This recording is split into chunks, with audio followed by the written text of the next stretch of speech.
Vamos analisar um projeto um pouquinho diferente hoje, que é uma série de estudos feitos baseado no meu workshop. Então, Marco Álvares Workshop Observation of the Visu 2023 Recuperação Salve para a turma do Fundão. Beleza, Antenor Lima mandou o seguinte: Oi Marco, chat e YouTube. Eu refiz o desafio e revi o curso de observação visual. Eu sinto uma dificuldade enquanto eu pinto shape e ter que equilibrar valor, matiz, saturação e temperatura. Além disso, quando eu faço um still life de coisas grandes ou de uma cena, eu tenho dificuldade de fazer as medições porque o meu olho está focando em algo e tenho dificuldade de pegar a cena completa. Isso aconteceu no último still life. Eu sinto que essa dificuldade está na linha de visão. No mais, é isso. Eu só tenho que agradecer você pelo workshop que me incentivou a pintar bastante e qualquer coisa a mais que você possa agregar no feedback, eu agradeço. Beleza, cara, só deixar bem claro, esse workshop eu acredito que ele ainda não está à venda, já faz um tempão aí que ele foi lançado e que a gente falou que ia voltar, mas daí a gente foi refazer a plataforma, reformular, mas em breve, em algum momento aí do próximo ano de 2024, será lançado oficialmente, fiquem tranquilos, tá bom? Tá quase lá, quase. Só mais 72 horas. Vamos que vamos. Vamos passar o olho direto aqui em algumas imagens que o Antenor fez. Obrigado, Antenor, por ter bloqueado aqui os mamilos. E isso aqui é um desafio que eu proponho no final do workshop, tá? Eu coloco ali um desafio de 30 dias, em que cada dia da semana a pessoa tem que pintar algo específico. Então é bem difícil, não é para amadores, tá? Quer dizer, pode ser para amador também, não tem problema nenhum. Mas é porque é difícil pra caramba mesmo. O desafio é difícil. Em questão de proporção, Tenor, tudo me parece... Tudo é bem certinho, assim, sabe? Não acho que você tá errando muito em proporção. As coisas parecem estar com o tamanho correto. Ou próximo do correto. Esse Gandalf eu acho que ficou um pouco cabeçudo, né? Só deixar bem... Já corrigi o que eu acabei de falar. E as fotos também, pessoal, são apenas uma referência para que eu pudesse ver o que ele estava vendo. Ele não fez a partir de foto, ele fez a partir da observação mesmo. Por isso que muitas pinturas vão estar diferentes, tá? Ah, tá. Esse still life que você teve mais dificuldade. Cara, assim, vendo num geral, eu acho que realmente você pode estar com essa dificuldade de proporção, mas definitivamente ela não aparenta muito nas pinturas, essa questão do desenho, sabe? Ela não parece, nossa, super destoante, a perspectiva tá correta, aparentemente, né? Nessas de observação, elas também parecem estar equivalentes. O que eu ia comentar é que eu acho que tá rolando uma questão de dificuldade de entendimento dos valores, principalmente, viu, Antenor? De entender qual é o seu ponto mais claro e o seu ponto mais escuro em uma pintura. E o que tá rolando é que várias pinturas, elas acabam ficando com valores claros, muito muito mais claros, sendo que a gente não tem tanto contraste assim, e por causa disso, naturalmente, você cria transições mais duras, sem a intenção daquilo ser uma transição dura. Um exemplo que é bem fácil de observar é nessa aqui. Saca só. Se a gente coloca isso aqui em escala de cinza, você percebe que de longe o rosto dela é bem mais claro do que a roupa e o fundo é muito mais claro do que esse outro fundo que é da imagem original. Percebe como é bem discrepante? Olha como de longe a gente vê muito contraste do fundo e do rosto, e sendo que na obra original esses tons são muito mais escuros do que a sua representação. E o que isso acontece, o que gera, é que essas regiões aqui, ó, elas acabam gerando transições muito mais duras do que deveriam. Até essa parte aqui, ó, ela tem uma transição muito dura. E, tipo, obviamente, a gente nem vê isso na obra original. Mas se você reparar, tem uma transição suave de valores da área mais escura para essa área mais clara. E na sua, ela é abrupta. E isso não é uma transição dura. Na sua observação, ela deveria ser uma transição muito mais suave. Entendeu? A mesma coisa acontece se você cerra os olhos nessa região aqui, ó, que eu estava falando, em outras também. Até essa região aqui, eu acho que tem bastante contraste. E eu percebi que isso é uma tendência em várias outras imagens que você pintou. Você não conseguir chegar num valor próximo. Olha como a roupa dela é muito mais escura na obra original. E o próprio cachorro aqui também, olha como ele é muito mais escurinho. Ele não tem esse highlight claro, esse contraste absurdo. Ele é muito menos atenuado. vamos dar um exemplo assim, ele é como se fosse quase tão escuro quanto esse pano e essa estátua, assim, ele é mais ameno para que a gente tenha mais contraste na roupa dessa personagem e nessa região aqui, ó. Então, se você pegar com mais distância essa peça, você vai perceber que não tem tanto contraste. E na sua pintura, o cachorro ele tá muito claro, chamando com muita atenção para ele. E não é a intenção, ele tá secundário nessa pintura aqui, entendeu? Mesma coisa aqui, olha como essas ondas estão muito claras. Tem que tomar bastante cuidado com essa relação dos valores. Lembra lá no workshop que eu falo? Você tem que escolher qual é o ponto mais claro da sua peça.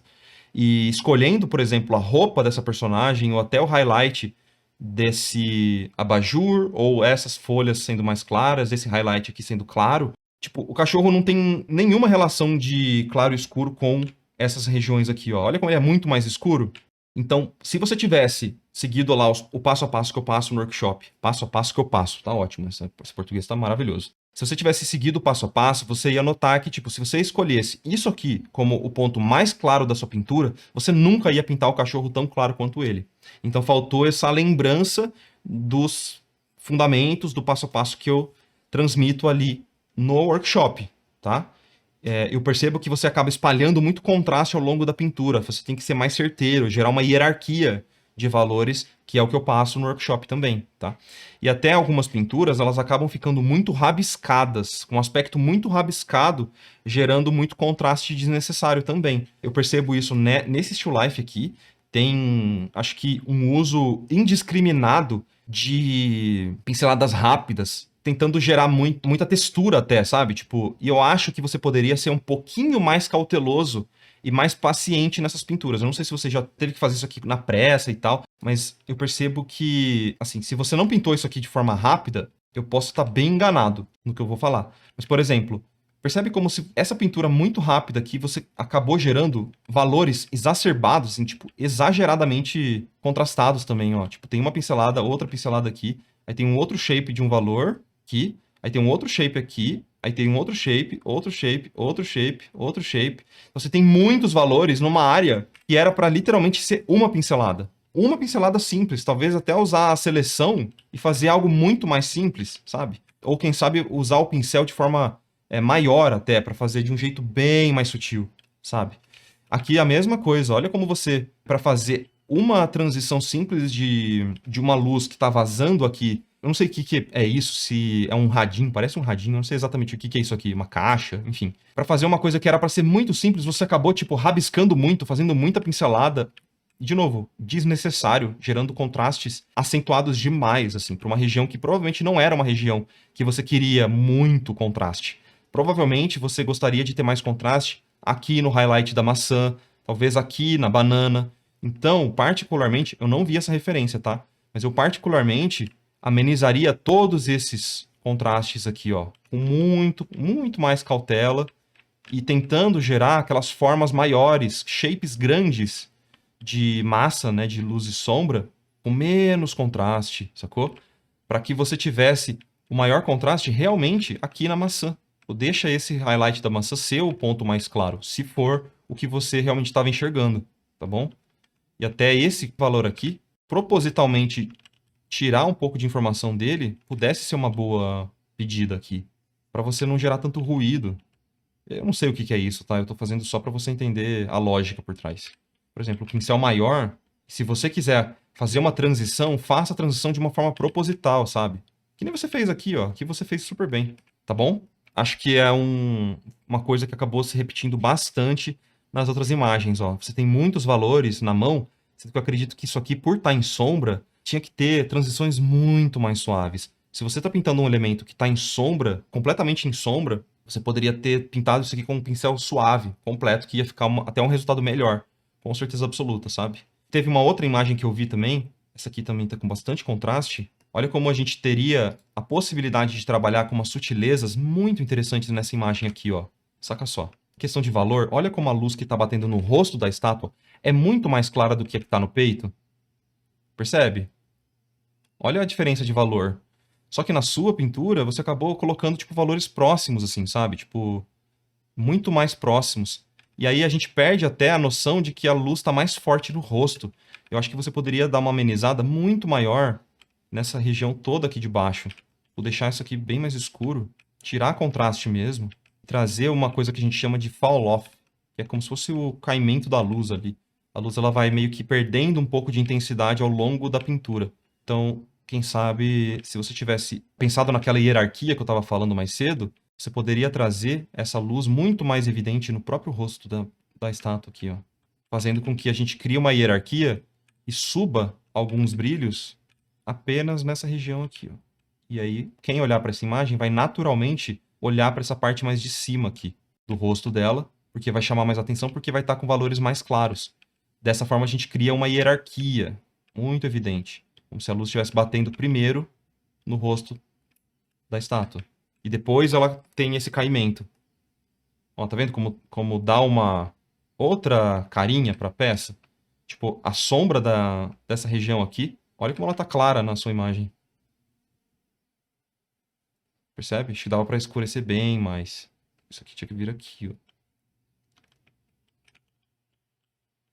A área mais clara da estátua poderia estar bem mais escura. Da sombra da estátua aqui. Ó, tá vendo como é escuro aqui e aqui tá claro? Isso aqui tudo você poderia, com certeza, agrupar para um valor só.